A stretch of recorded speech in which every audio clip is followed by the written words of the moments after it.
മുതലാളി, ആ രഹസ്യം എന്താണെന്നെങ്കിലും ഒന്ന് അറിഞ്ഞിരുന്നെങ്കിൽ അത് കണ്ടുപിടിക്കാൻ പറ്റൂല്ലോ എന്ന് ഒന്ന് ഊഹിക്കെങ്കിലും ചെയ്യായിരുന്നു.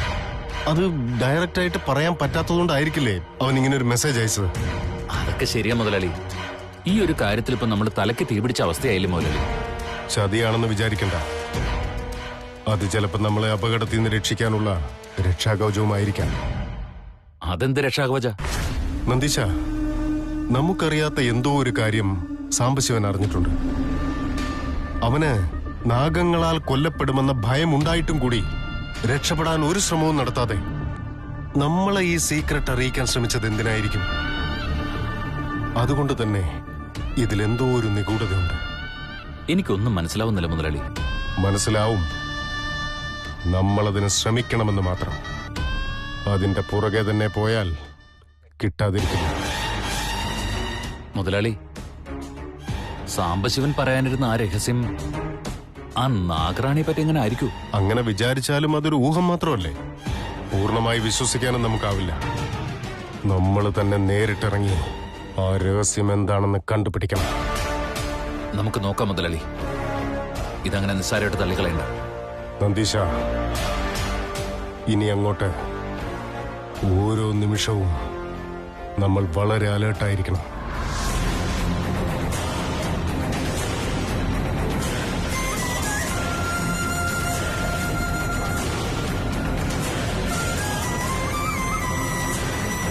ആ സ്ത്രീ അവിടെ പോയി. അവരെവിടെയെങ്കിലും കാണുന്നില്ലല്ലോ.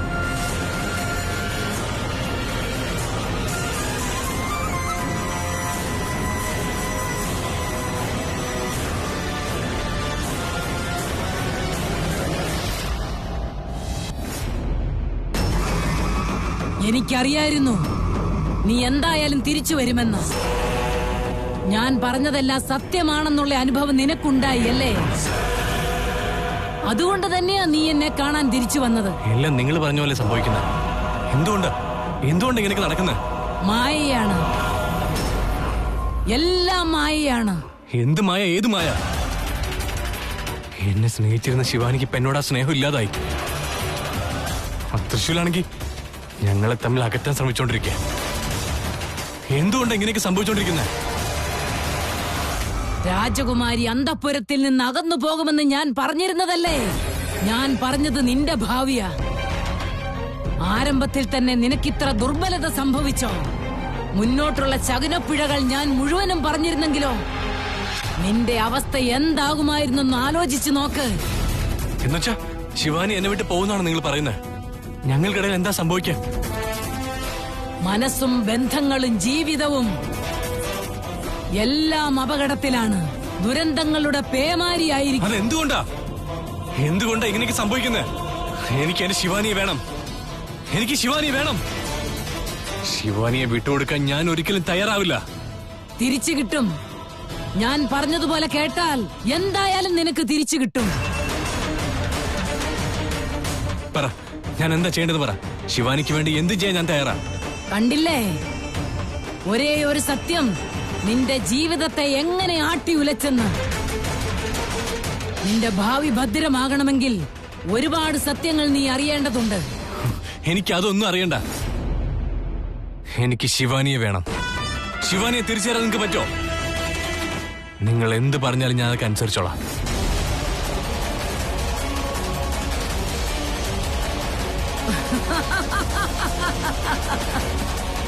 അവസാനം നീ എന്റെ വഴിക്ക് തന്നെ വന്നില്ലേ? ഭയപ്പെടേണ്ട, നിന്റെ കൂടെ എന്നും ഞാനുണ്ട്.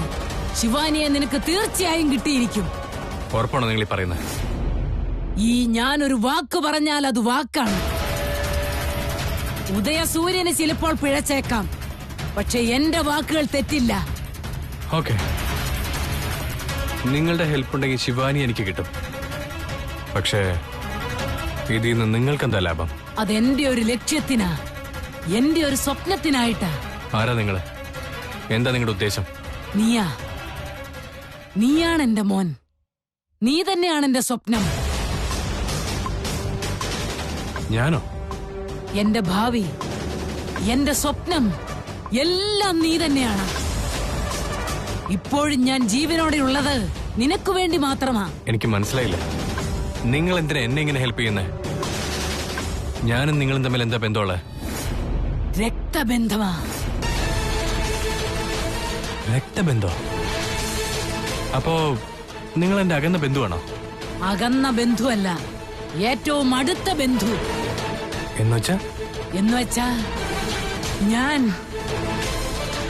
നിന്റെ മുത്തശ്ശിയാ. നീയാണ് എന്റെ പേരക്കുട്ടി.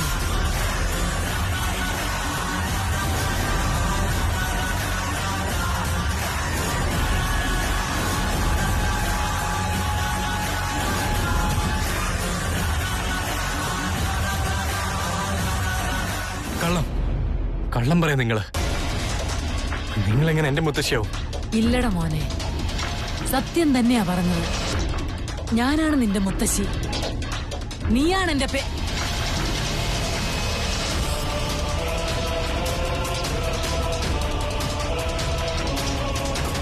ഒരിക്കലുമില്ല.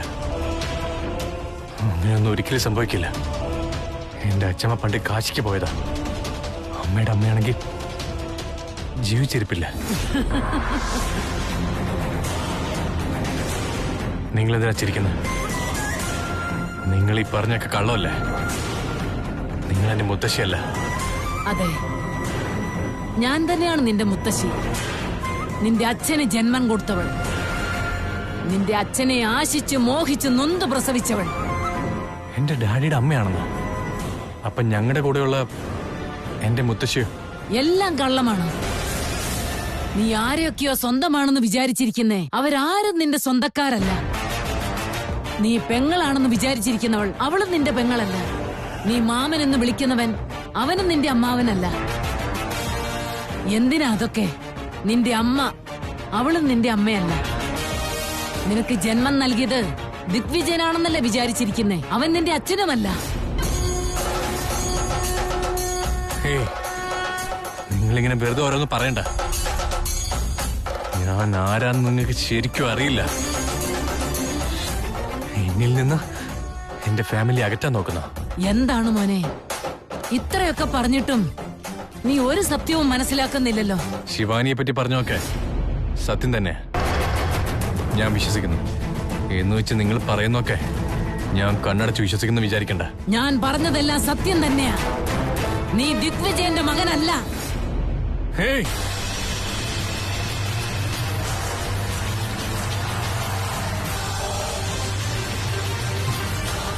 വെറുതെ എന്നെ ദേഷ്യം പിടിപ്പിക്കണ്ട. ദേഷ്യം വന്ന ഞാൻ എന്തൊക്കെ ചെയ്യുന്നത് എനിക്ക് തന്നെ അറിയില്ല.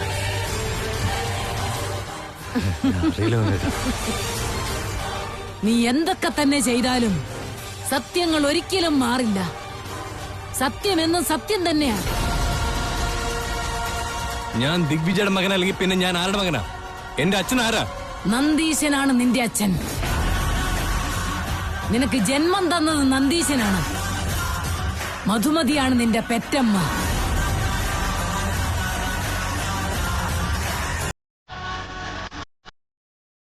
ദിഗ്വിജയന്റെ മകൻ നീയല്ല, തൃശൂലാണ്.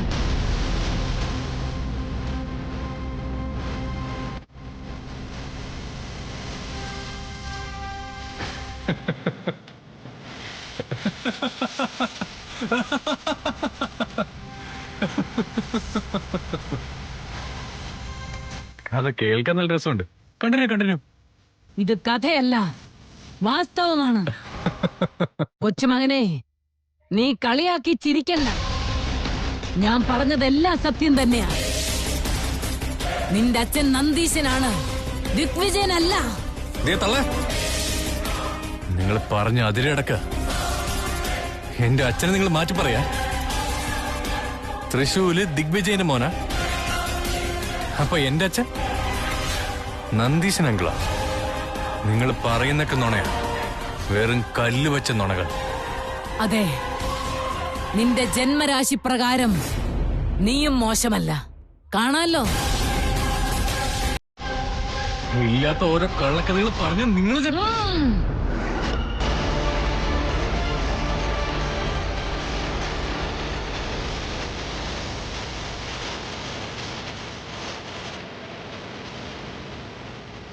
എന്റെ മകനെ, നീ എന്നോട് ക്ഷമിക്ക്.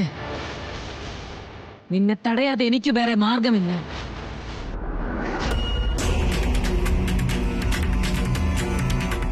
എന്റെ വാക്കുകൾ കേൾക്ക്. നിന്റെ നല്ലതിനാ പറയുന്നേ. നീ വാഴേണ്ട സ്ഥലം തന്നെ വേറെയാ. നിന്റെ ജന്മരഹസ്യവും വേറെയാ. നീ ആ വീട്ടിലെ അംഗമായി ജനിച്ചതല്ല, വേലക്കാരന്റെ മകനായി ജനിച്ചവനാ. നിന്നെ ആ വീട്ടിലെ കണ്ണിലുണ്ണിയായി മാറ്റിയത് ഞാനാ. നീയാണ് എന്റെ പേരക്കുട്ടി, എന്റെ മകന്റെ മകൻ.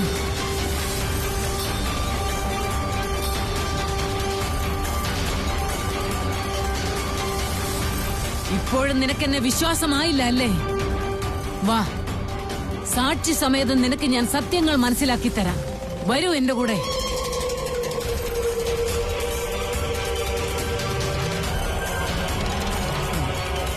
പേടിക്കണ്ട മകനെ, നിന്നെ ഞാൻ ഒന്നും ചെയ്യില്ല. വാ വാ എന്റെ കൂടെ.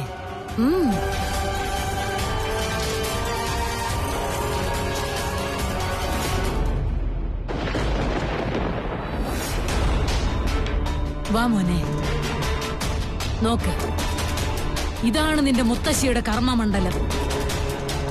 നിനക്ക് നല്ലത് വരാൻ വേണ്ടി, നിന്റെ ഭാവി ആനന്ദകരമാക്കാൻ വേണ്ടി എന്റെ എല്ലാ ശക്തികളും പ്രയോഗിക്കാനായിട്ട് ഒരുക്കിയെടുത്ത പീഠമാണിത്.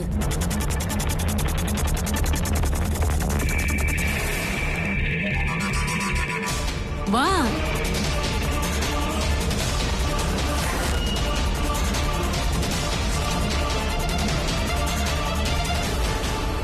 പേടിക്കണ്ട മോനെ, ഇതെല്ലാം ചെയ്യുന്നത് നിന്റെ നല്ലതിനു വേണ്ടിയാ.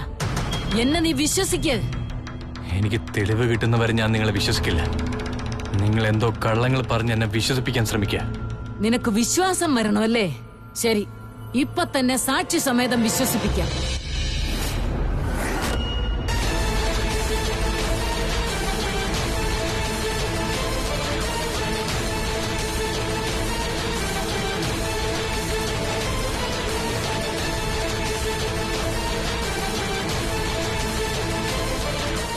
മകനെ, ഇപ്പൊ നിനക്ക് വിശ്വാസമായില്ലേ ഞാൻ പറഞ്ഞതൊക്കെ സത്യമാണെന്ന്?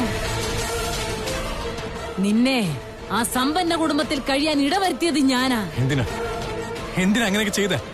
എന്റെ പരമ്പര ദാരിദ്ര്യത്തിൽ കഴിയരുത്, ആർക്കു മുന്നിലും തല കുനിക്കാതിരിക്കാനായിട്ടാണ് നിന്നെ ദിഗ്വിജയന്റെ വീട്ടിലെ മകനായിട്ട് മാറ്റിയത്. നീ ഇന്ന് അനുഭവിച്ചുകൊണ്ടിരിക്കുന്ന ജീവിതവും നിന്റെ കയ്യിലുള്ള പദവിയും യാതൊന്നും നിന്റേതല്ല. അതുമാത്രമല്ല, ശിവാനി പോലും നിന്റെ പെണ്ണല്ല.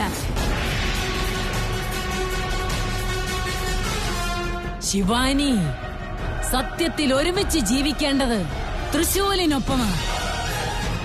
ആ തൃശൂല് കാരണം നിന്റെ ജീവിതം നാശമായി പോവും. നീ ആരുമല്ലാതായി മാറും. നീ ദിഗ്വിജയന്റെ മകനല്ലെന്ന് മനസ്സിലായാൽ നിന്റെ ഈ സന്തോഷങ്ങൾക്കെല്ലാം അറുതി നിങ്ങൾ നിർത്തുന്നുണ്ടോ? ഇനിത് കേട്ട് എനിക്കാവില്ല. എന്നെ വിട്ടേക്ക, എന്നെ വെറുതെ വിട്ടേക്ക. പൊയ്ക്കോ എന്റെ മകനെ, പൊയ്ക്കോ. ഇതിൽ നിന്നെല്ലാം പുറത്തിറങ്ങാനായിട്ട് നിനക്കൊരു സമയം വരും. അതിനുശേഷം നിനക്ക് എല്ലാ കാര്യങ്ങളും മനസ്സിലാവും. മനസ്സിലായാ പിന്നെ നിന്റെ ഹൃദയത്തിൽ പ്രതികാരത്തിന്റെ ഒരു ജ്വാലയുണ്ടാവും. കണ്ടതെല്ലാം സംഹരിക്കാനുള്ള ഒരു രോഷം തലവെക്കും. അപ്പോഴേ നിനക്കെന്റെ വാക്കുകൾ മനസ്സിലാവും. തൃശൂലിനെതിരെ പോരാടാനേ നീ പ്രാപ്തനാകും.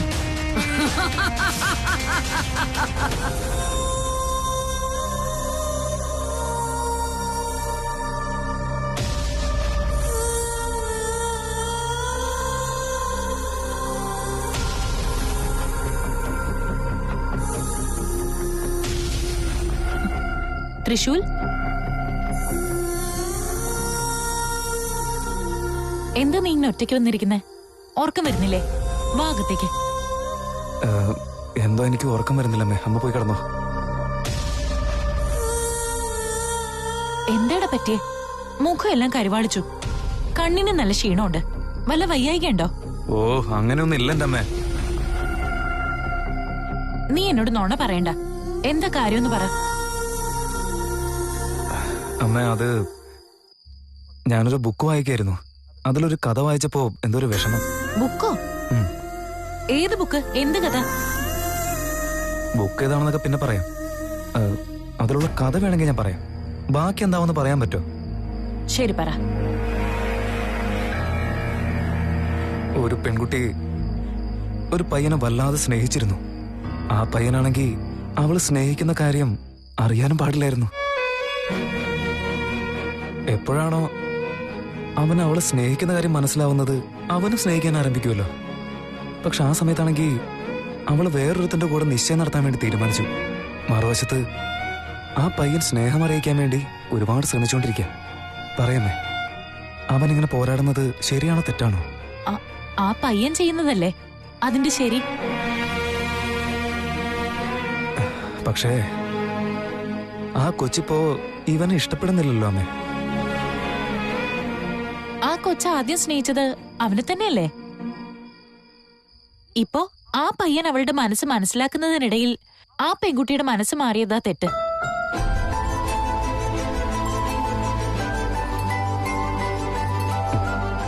അല്ലമ്മേ, ആ കൊച്ചിന്റെ സ്നേഹം മനസ്സിലാക്കാതെ തടസ്സം അവൻ തന്നെയല്ലേ? അത് അവന്റെ തെറ്റ് തന്നെയല്ലേ? അത് ചിലപ്പോ തെറ്റായിരിക്കും, പക്ഷേ അവന്റെ സ്നേഹം സത്യല്ലേ? അപ്പോ അവനാ സ്നേഹം തിരിച്ചു കിട്ടോ? നോക്ക് തൃശൂൽ, ആരുടെയൊക്കെ സ്നേഹം ആർക്ക് കിട്ടണമെന്ന് ദൈവം തലയിൽ എഴുതി വെച്ചിരിക്കുന്നോ അവർക്കേ അത് കിട്ടും. ആ പയ്യനെ ചിലപ്പോ ആ കൊച്ചിനെ തിരിച്ചു കിട്ടുമായിരിക്കാം. പക്ഷെ ആ കൊച്ചിനെ കല്യാണം കഴിക്കാൻ പോകുന്ന ആ പയ്യനെ വഞ്ചിക്കുന്ന പോലെയല്ലേ അത്? അവൻ തോറ്റുപോകില്ല അവിടെ. തൃശൂൽ, ഇവിടെ ആരുടെ സ്നേഹം ജയിക്കുന്നോ ആരുടെ സ്നേഹം തോൽക്കുന്നോ എന്നൊന്നും അല്ല പ്രധാനം. ആരുടെയാണോ യഥാർത്ഥ സ്നേഹം അതേ നിലനിൽക്കൂ. ആണോ അമ്മേ? അതിന്റെ ശരി അതന്നെയാണോ?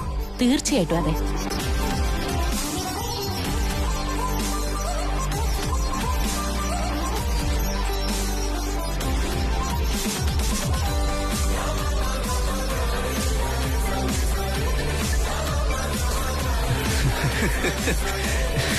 യെസ് ശിവാനി, അപ്പോ ഈ പ്രണയം എന്തായാലും മൊട്ടിടും.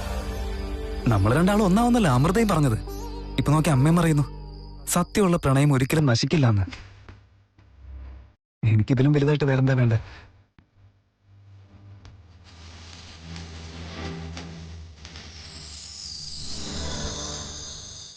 ശിവാനി, നിനക്കെന്റെ പ്രണയം മനസ്സിലാവാതെ ഈ പൂവിങ്ങനെ നശിപ്പിച്ചിട്ടുണ്ടാവോ?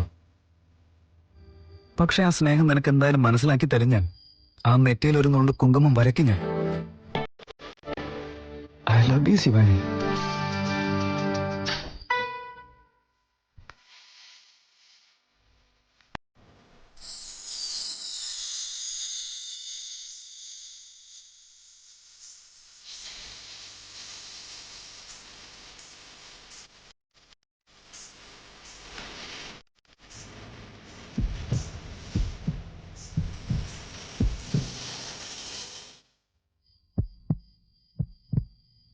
എന്താ ഇത്? എന്റെ ഹൃദയം വല്ലാതെ മിടിക്കുന്നുണ്ടല്ലോ. കുറെ വർഷങ്ങൾക്ക് ശേഷമാണ് എനിക്ക് ഇങ്ങനൊരു അനുഭവം ഉണ്ടാവുന്നത്. നാഗലോകത്തിൽ വെച്ച് ആദിശേഷന്റെ ഓർമ്മകൾ ഉണ്ടാകുമ്പോഴാണ്, അവൻ എന്റെ അടുത്തേക്ക് വരുമ്പോഴാണ് എനിക്ക് ഇങ്ങനൊരു അനുഭവം ഉണ്ടാവാറുള്ളത്. പിന്നെ എനിക്ക് അതുപോലെ തോന്നിയല്ലോ. അതിനർത്ഥം ആദിശേഷൻ എന്നെ ഓർക്കുന്നുണ്ടെന്നല്ലേ? ത്രിവിക്രമന് പഴയതെല്ലാം ഓർമ്മ വന്നിട്ടുണ്ടാവോ? ഇപ്പൊ തന്നെ വിളിച്ചു ചോദിക്കാം.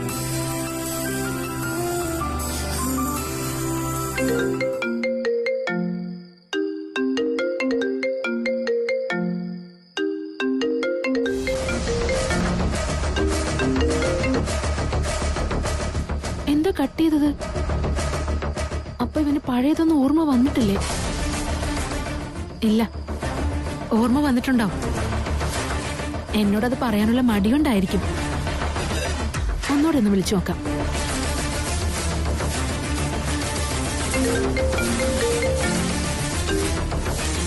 Hello Shivani, hello Trivikram. ഞാനിപ്പോ സംസാരിക്കാൻ പറ്റിയ മൂഡിലല്ല.